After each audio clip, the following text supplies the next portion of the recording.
하나님 말씀 봉독해 드리겠습니다. 요한복음 20장 1절부터 7절까지입니다.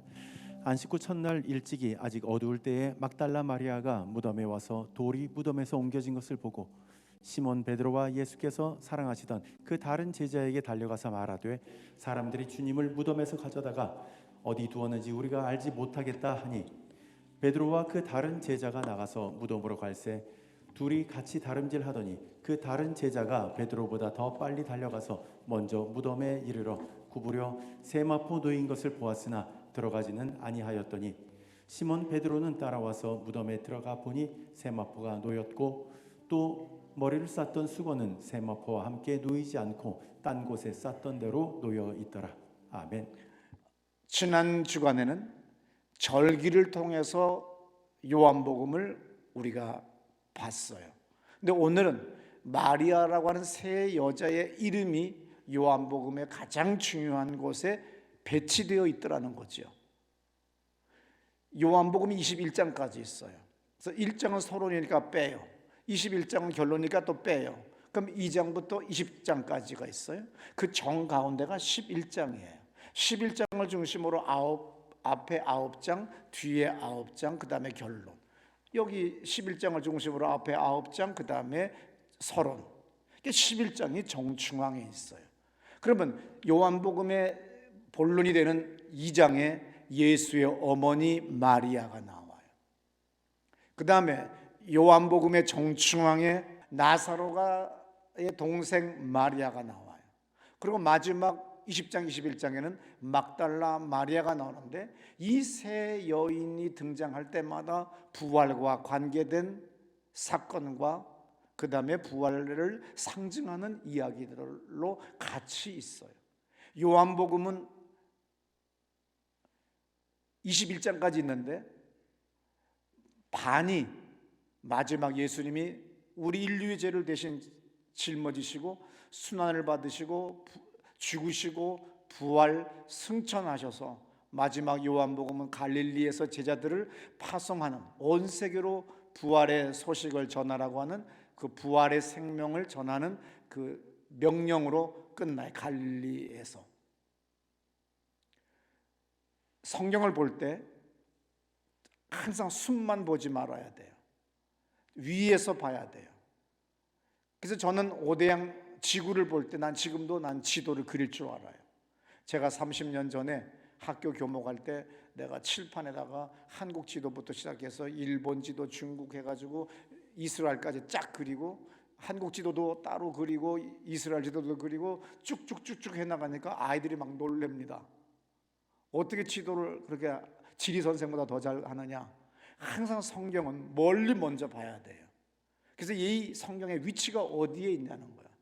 요한복음도 1장부터 21장까지 있을 때 큰 주제가 뭘 가지고 이야기하고 있는가. 절기로 해석이 될 때가 있고 그 다음에 오늘 여기서는 마리아라고 하는 세 여자가 부활과 관련된 말과 함께 나타나고 있네. 그래서 우리가 요한복음 2장 20절부터 21절 들어보시면 이 말씀이 있지요.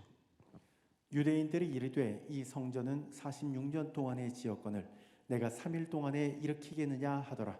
예수님은 지금 성전된 자기 육체를 가리켜 하신 말씀이라고 썼잖아요.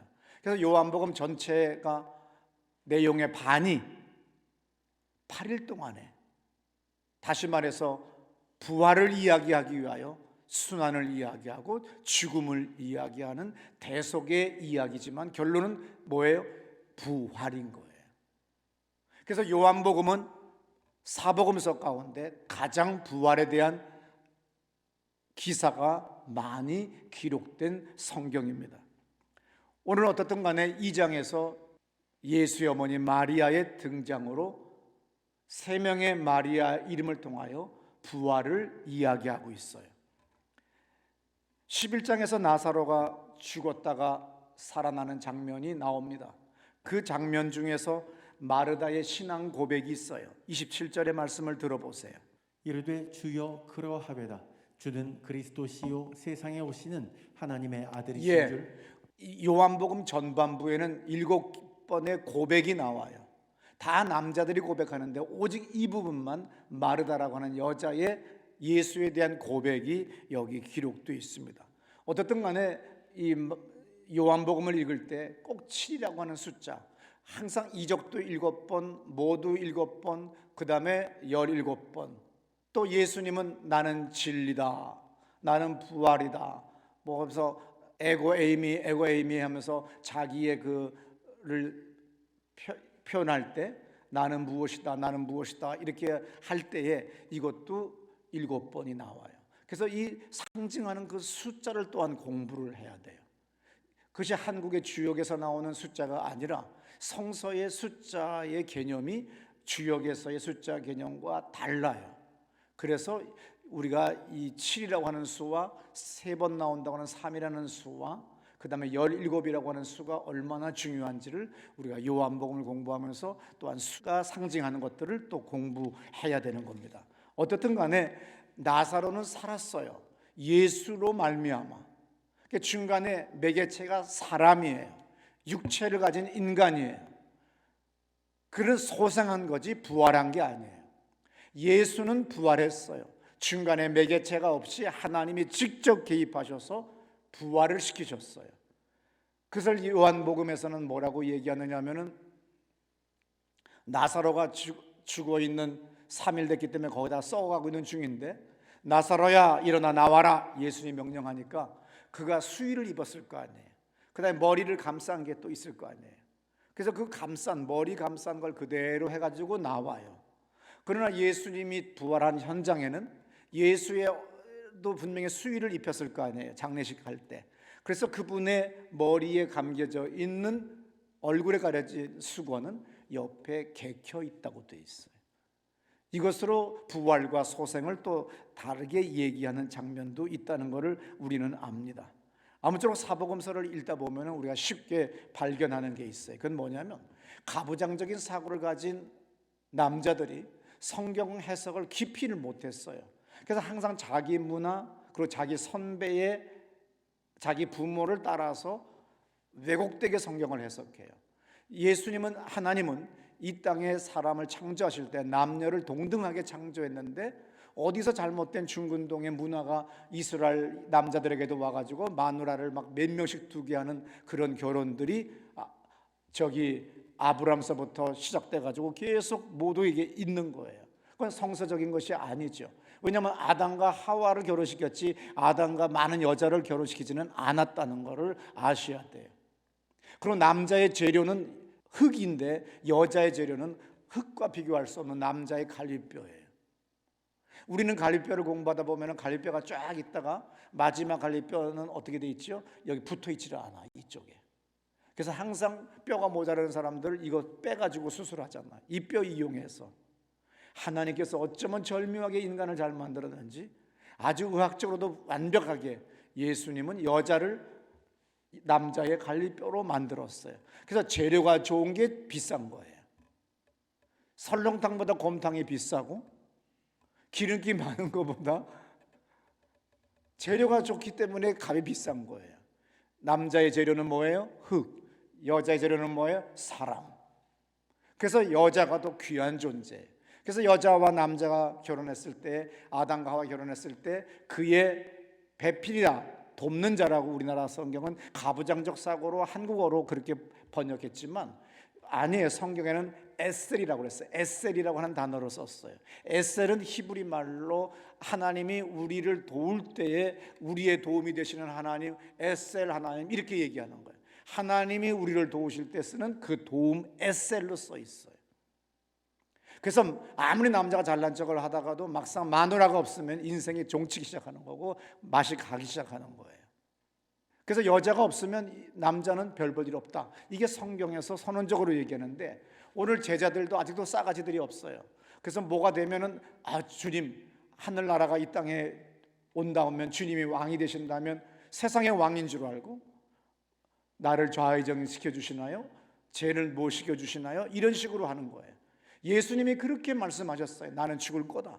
사흘 만에 부활할 거다. 이 성전을 다시 세울 것이다.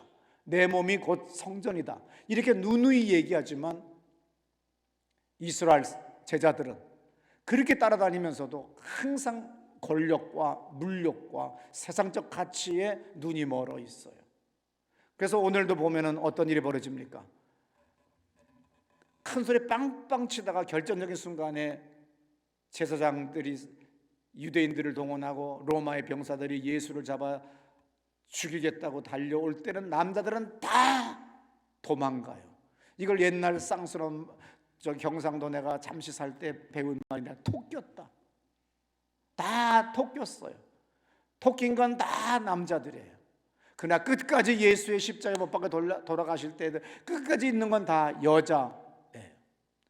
부활하신 주님의 현장을 누가 만드냐면 막달라 마리아가 봅니다. 다른 제자들은 다 죽임당할까봐, 잡혀갈까봐 두려워서 나오지도 않아요. 콧구멍도 안 비껴요. 그러나 막달라 마리아만큼은 나오는 거예요. 이 돌을 누가 옮겨줄까? 다른 복음서에 보게 되면 예수의 무덤, 이스라엘의 무덤은 항상 이만한 돌 같은 거, 더 큰 돌, 이런 걸로 무덤을 만들어요. 이 흙이 다 사암입니다. 사암. 그래서 우리 같은 진흙이나 이런 게 아니기 때문에 굴을 파요. 그래서 거기서 문 하나 달고 거기서 살아요. 예수님도 그렇게 살았어요. 그 시대 다 그렇게 살았어요. 나무로 집 지을 수가 없어요. 그건 워낙 부자만 지을 수 있는 거죠. 척박한 땅에 무슨 나무가 그렇게 많겠어요. 그러니까 무덤도 똑같아요.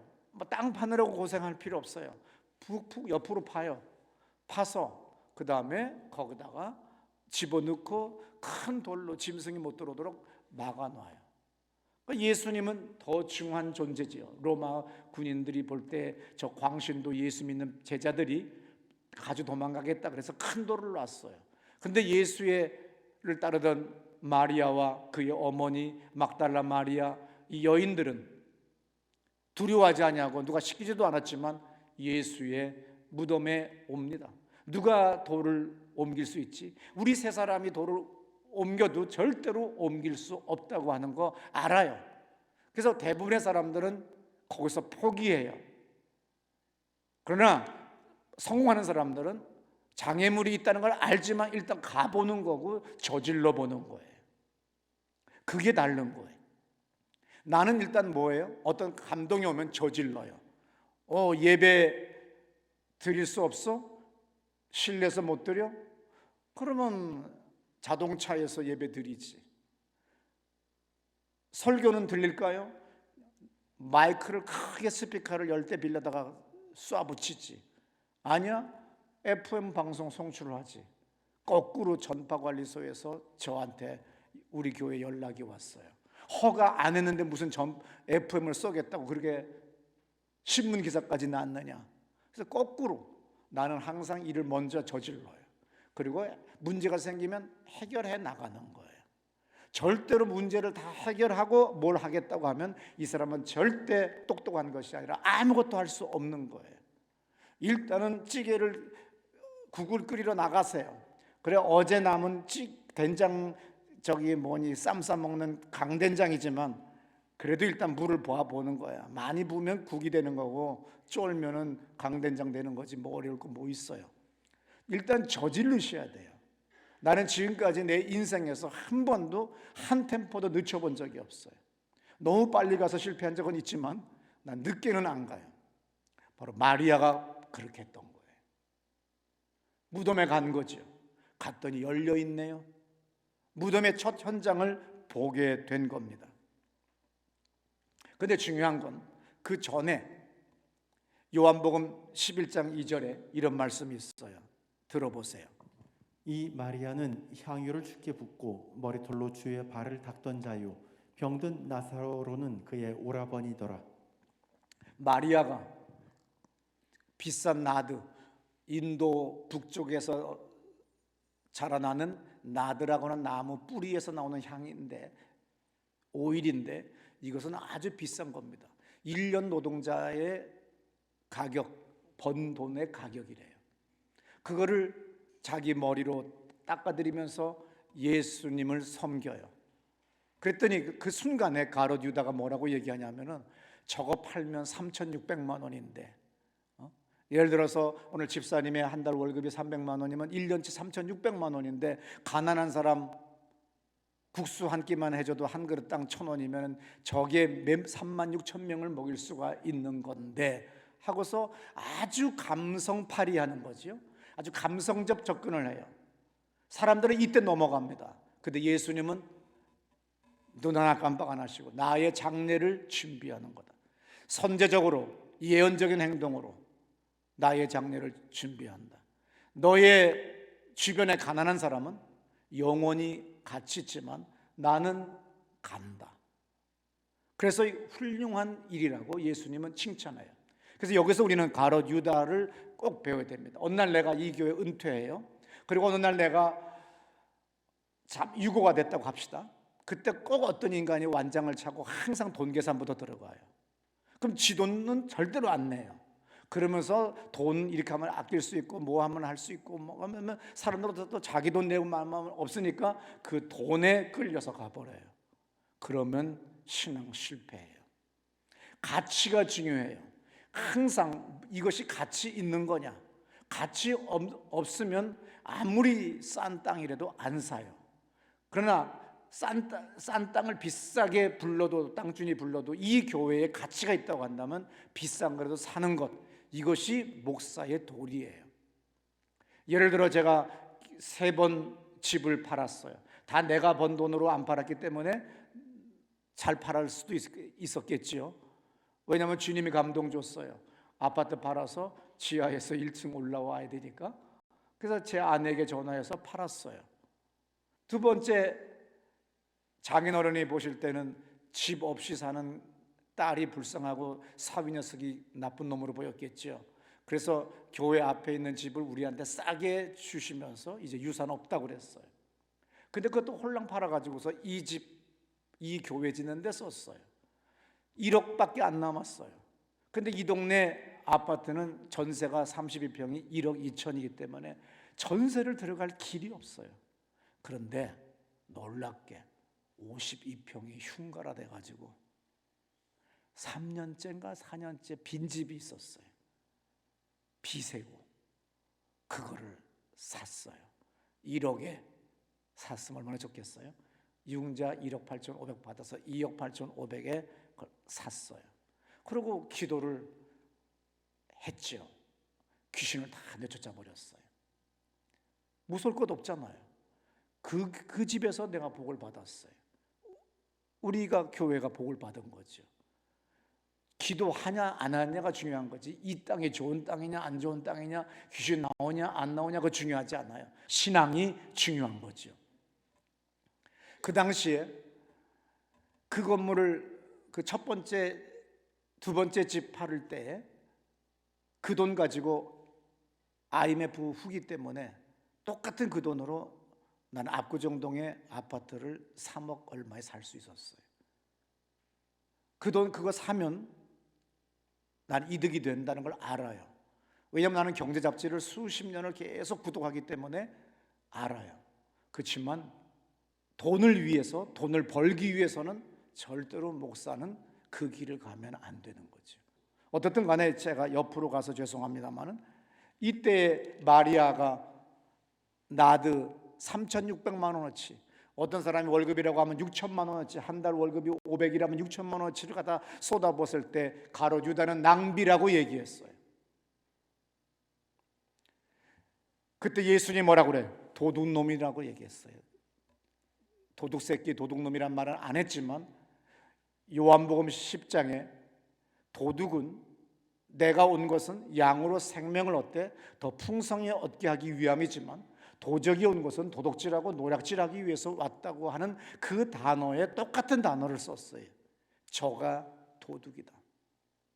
여러분, 아낀다고 하면서 막 경제 논리로 간다고 하면 되게 멋있는 것 같지만 그게 도둑놈이에요. 다 같이 그 놈이 도둑놈이다. 시작.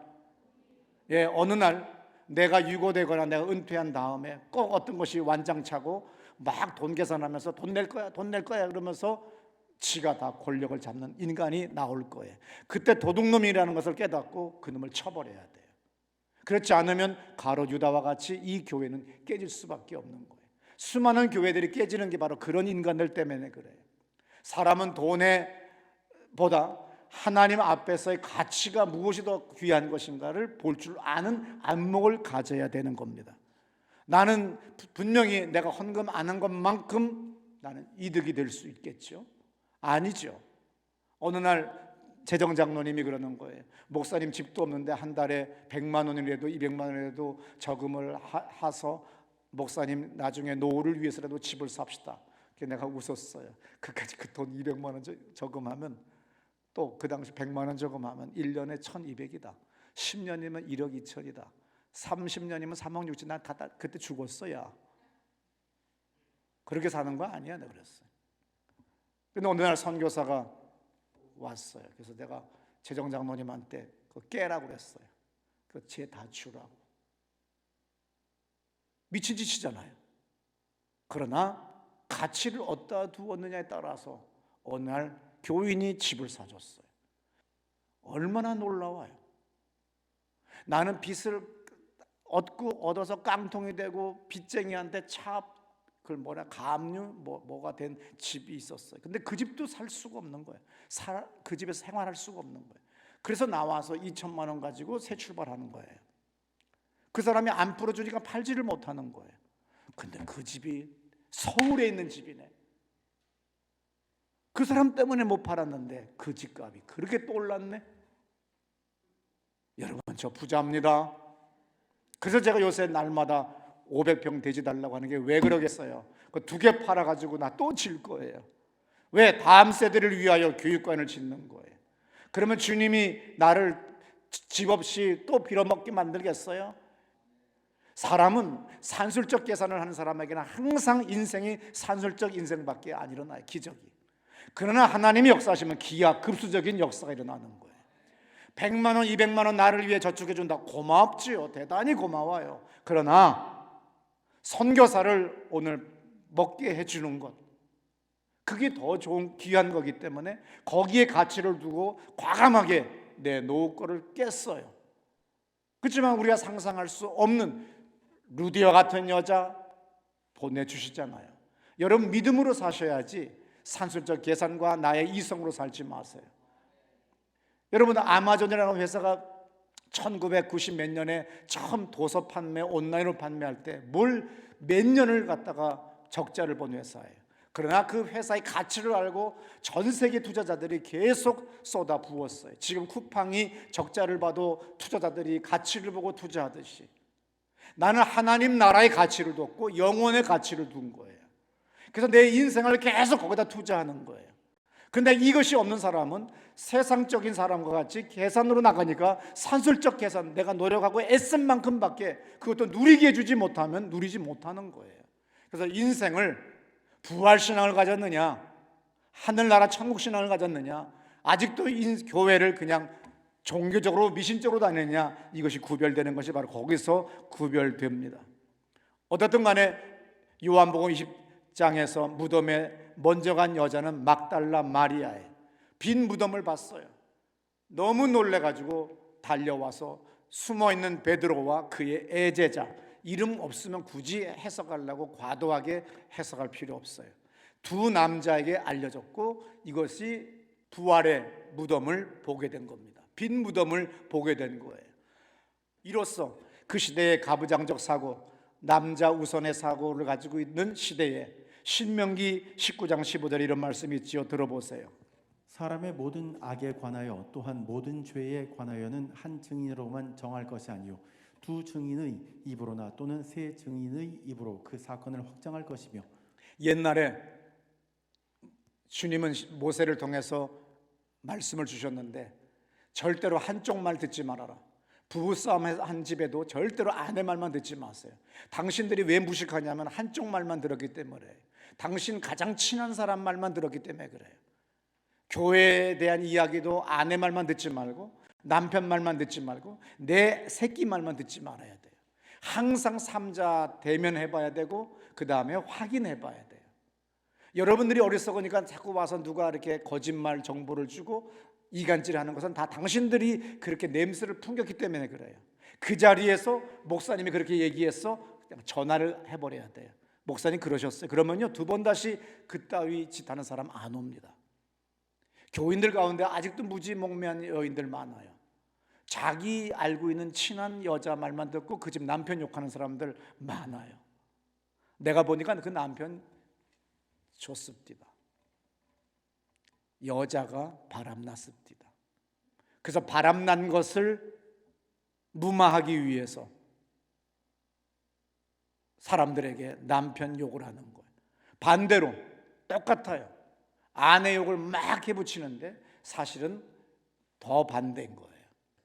그런데 오늘 막달라 마리아의 증인은 유대 사회에서는 증거가 될 수가 없어요. 왜? 홀로니까.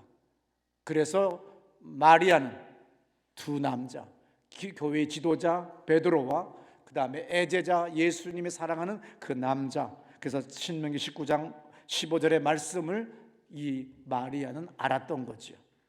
인류가 이 땅에 살아가면서 수많은 종교가 생겨났고 소멸했어요.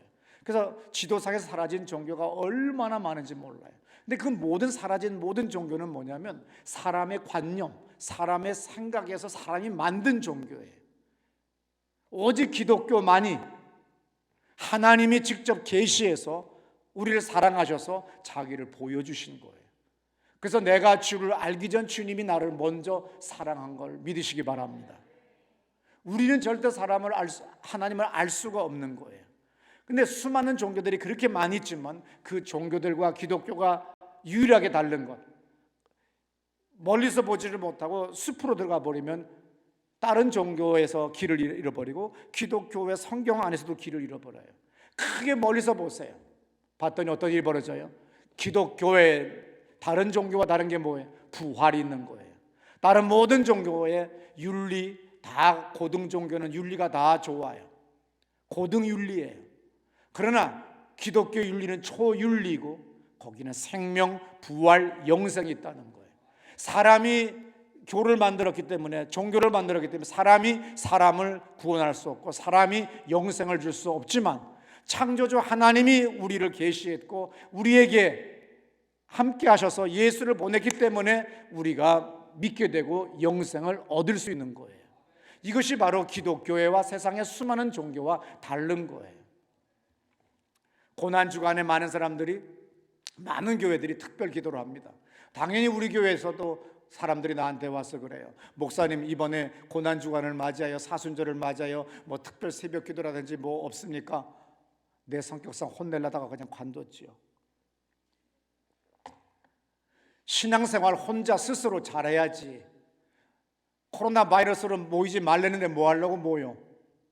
그리고 신앙은 자주적인 신앙, 주체적인 신앙이 돼야 되지. 매일 듣고만 앉았다 가면 뭘 하냐고.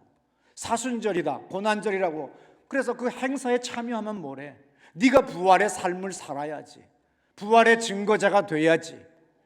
믿으십니까? 그래서 오늘 피 흘려 죽으신 고난들은 이 애들은 다 잘해요. 그래가지고 교회 와가지고 얼마나 아프셨을까? 못 벗기신 손. 왜? 지 칼로 베서도 얼마나 아픈데 못은 얼마나 아플까? 지 빌어먹고 부도 난 것 때문에 겸사겸사 그거는 잘들 느껴요. 근데 고난을 넘지를 못해요. 고난을 넘어서 뭐가 돼요? 죽음. 그럼 죽음 다음에 뭐예요? 부활인 거죠. 나는 죽음도 두려워하지 않아요. 왜냐하면 죽음의 사선을 많이 겪어봤기 때문에. 양아치나 정치인들도 자기 진영과 진영의 논리를 위하여, 자기 조직을 위하여, 자기 정당을 위하여 자살하거나 죽음을 택하는 사람 많아요. 고난과 죽음을 택한 사람 많아요. 그러나 부활한 사람은 없어요. 예수님은 죄 없는 분이에요. 이분은 뭐예요? 죄가 유전되지 않는다. 시작. 왜? 예수는 여인의 후손이라고 써 있어요. 여러분들은 다 남자가 있기 때문에 남자의 후손이에요. 그래서 여러분들이 자식을 낳으면 다 아버지의 성을 따요. 한국적인 것이 더 맞는 거죠. 왜? 딱 보면 지혜비 닮은 거예요. 어쩜 버릇까지 똑같은지 몰라. 하는 짓거리까지.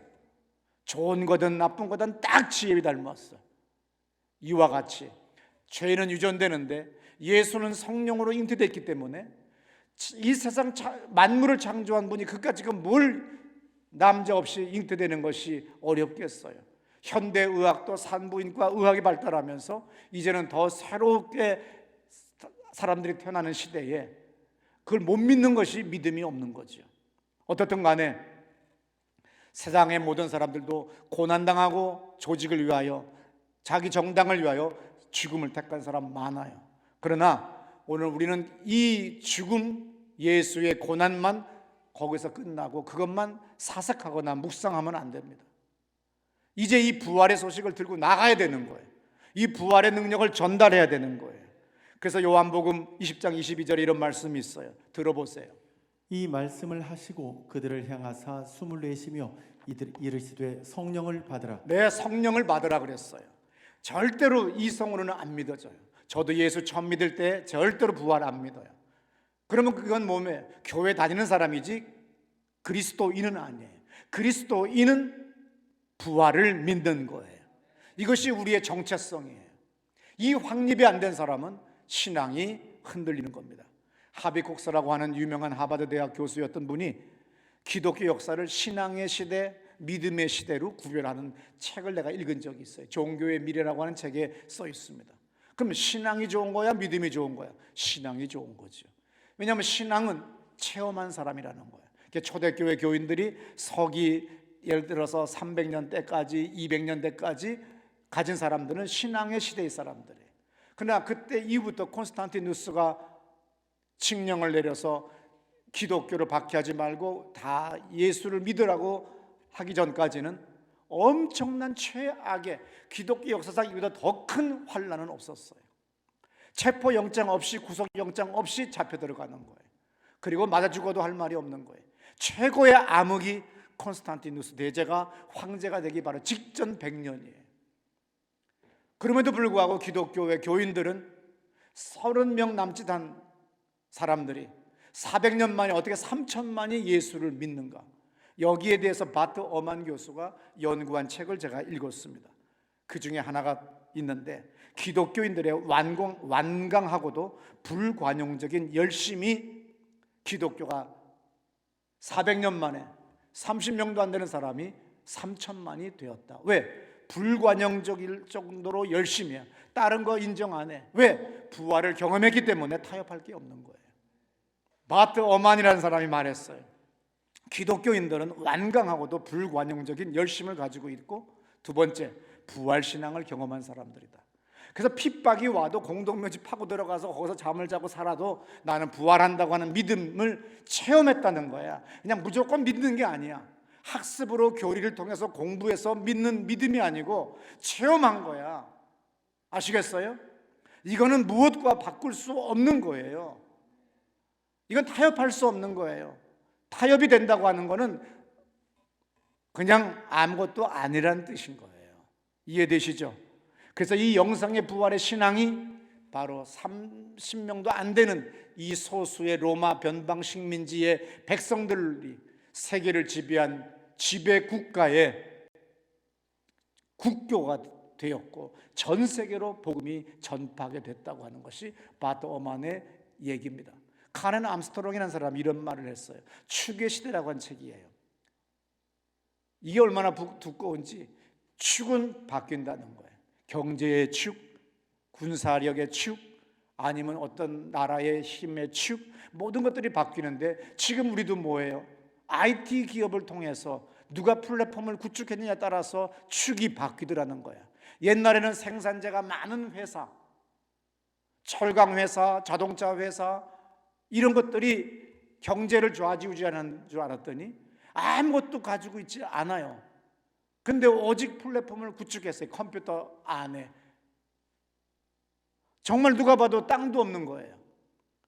자동차 공장은, 철강 회사는 10만 평, 100만 평의 땅을 가지고 있는데 플랫폼을 구축한 회사들은 컴퓨터밖에 없어요. 그러나 그 안에 수백조, 수천조의 돈이 움직이는 거예요. 축이 바뀌더라는 거예요. 종교도 똑같아요. 어떤 예언자나 철학자가 강제적인 교리를 고집하기 시작하는 것 자체가 보통 축의 시대가 동력을 잃는 거다.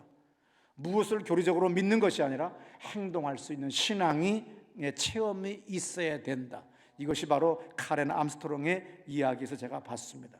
콘스탄티누스가 313년 서기 313년에 밀라노 칙령을 내리기 전까지 기독교회는 참혹했어요. 다 끝난 줄 알았어요. 그런데 부활신앙을 경험한 사람들이 있었기 때문에, 사람들이 체험했기 때문에 배신하지 않는 거예요. 왜 코로나 바이러스에 신앙이 흔들려요? 체험한 게 아니라 그냥 왔다 갔다 했던 거예요. 어떤 목사님들 가운데 왜 종교 탄압에 대해서 종교 투쟁을 안 하느냐? 예수도 체제를 바꾸거나 전복하려고 하지 않았다. 사도 바울도 주어진 체제 안에서 부활신앙을 경험하고 전파했더니 나중에 세계를 정복하더라. 이 세상의 모든 정치인들이나 이 세상에 믿지 않는 사람들은 다 어둠의 자식들이에요. 저들이 바뀌는 법은 없어요. 간혹 주님이 택한 사람들은 오지만 그러나 마귀는 영원히 마귀의 자식들이에요. 그래서 요한계시록의 마지막 장이 뭐예요? 모든 것들을 다 무저갱에 집어넣어지는 심판이 있는 거지 중간에서 바뀌는 법은 없는 거예요. 그걸 여러분이 아셔야 돼요.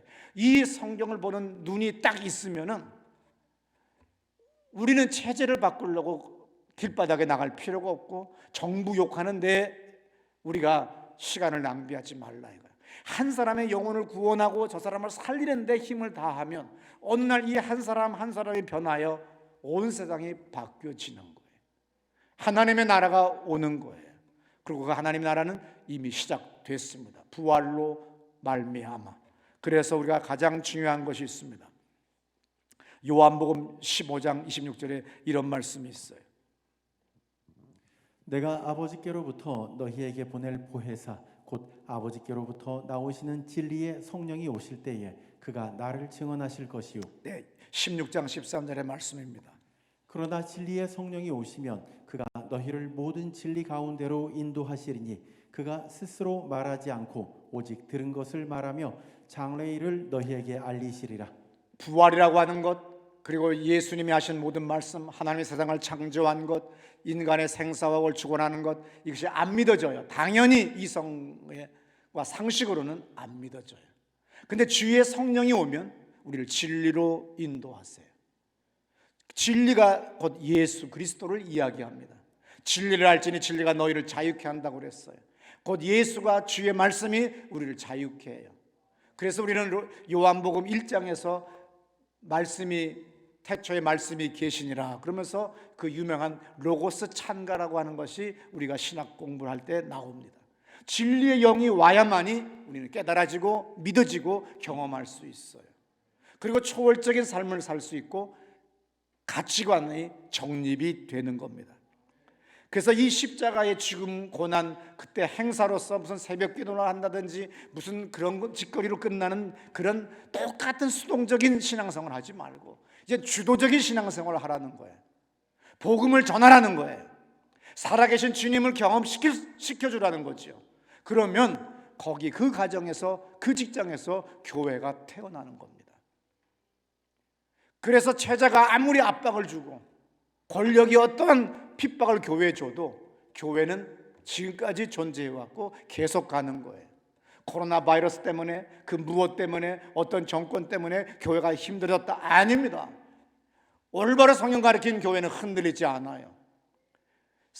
가라지와 알곡은 갈라지는 시대가 중간중간에 가지치기가 있듯이 있는 거예요.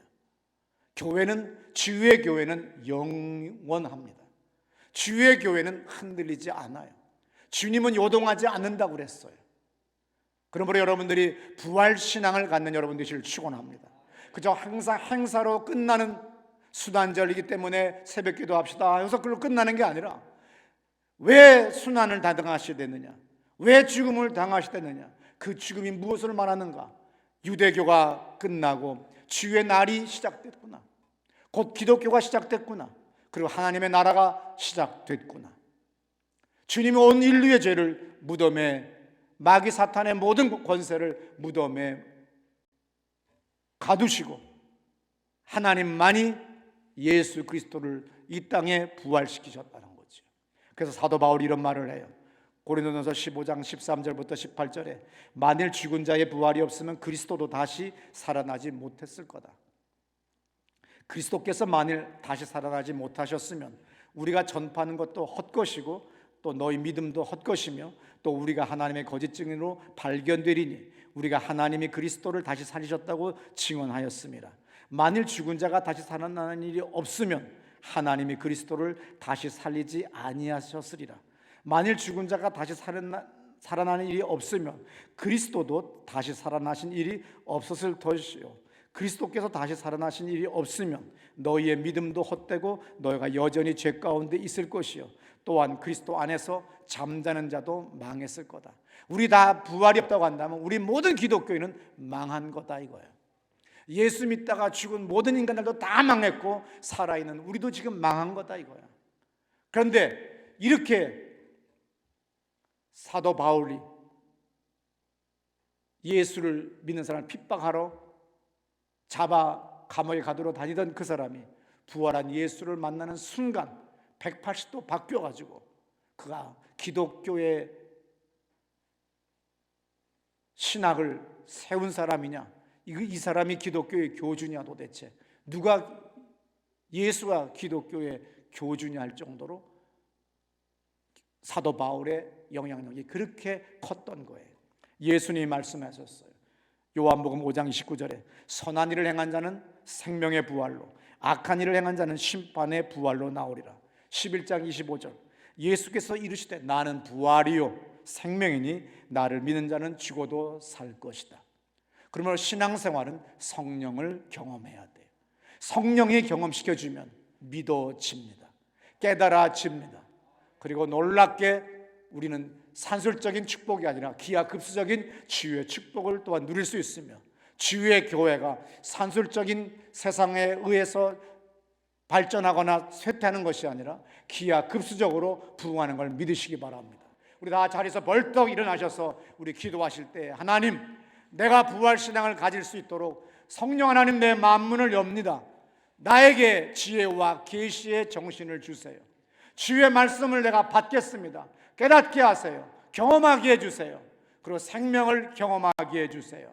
하늘의 것을 누리게 해주세요. 우리 다 같이 두 손 들어 기도합니다. 하나님